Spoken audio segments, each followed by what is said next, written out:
Society in the post-Soviet space is mentally mutated. That is, the process of evolution of consciousness and self-consciousness is at an animal level. This thesis is fully established and supported by the Book of Genesis, which the Bolsheviks substituted with a Marxism and Leninism philosophy and dialectical materialism. The fundamental postulates that shaped thoughts, feelings, stereotypes of consciousness and behavior, the whole way of life and attitudes toward the world around us and toward ourselves.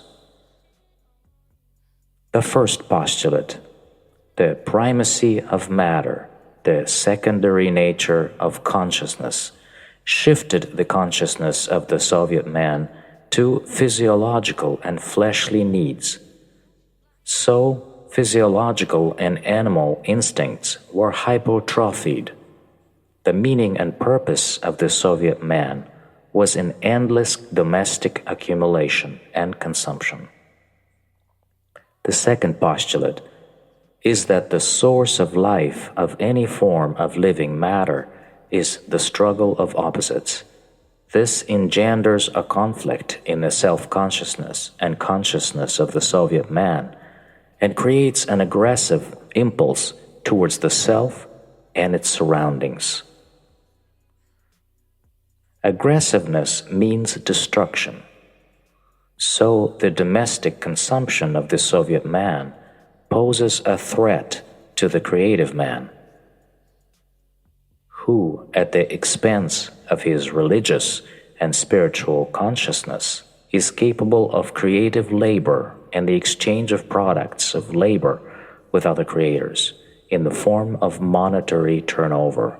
The threat of this Soviet android is carried out in the form of deception and its varieties, in the form of fraud, in the form of theft, in the form of extortion, in the form of robbery, and lastly, in the form of murder.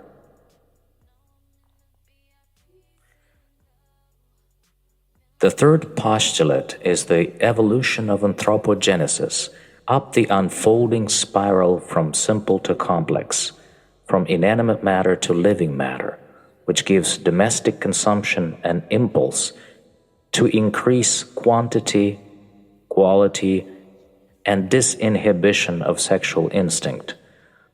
So the norm of sexual behavior for the Soviet android becomes this ever-increasing sexual contact with different partners. The fourth postulate: the Soviet man must be a well-rounded individual.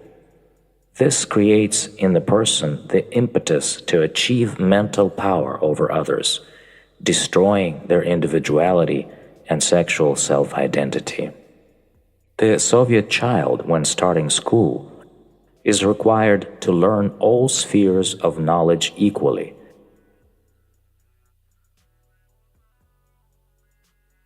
Suppressing personal selectivity in the freedom of cognition. This is how an impersonal, intellectually inferior social group is formed, namely the Soviet people. This mass, which is highly susceptible to hypnosis and which remains in a half-somnambulic state, needs a guide, a leader, a ruler.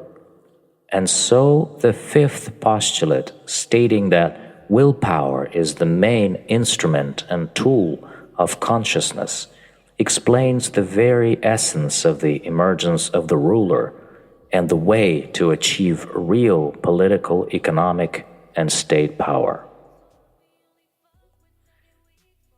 This type of Soviet android is not limited and not content with only endless domestic accumulation and consumption, unlike the whole mass of ordinary android. He gets ecstasy from the very way it is achieved. And at the heart of their method, as described earlier, is aggressiveness, destruction. It is not enough for them to cheat It is not enough for them to steal. It is not enough for them to rob. They need only to kill. So he needs real war. And for that he needs the most modern and most intimidating weapons. A huge sector of the economy is targeted on reproducing and reconstructing military technology. Education, culture, art, and science are aimed at developing the ability to subtly sense, identify, and find sources of power, whether it is military intelligence espionage or military-industrial espionage, electronic and informational espionage, or simply intellectual parasitizing and idea theft.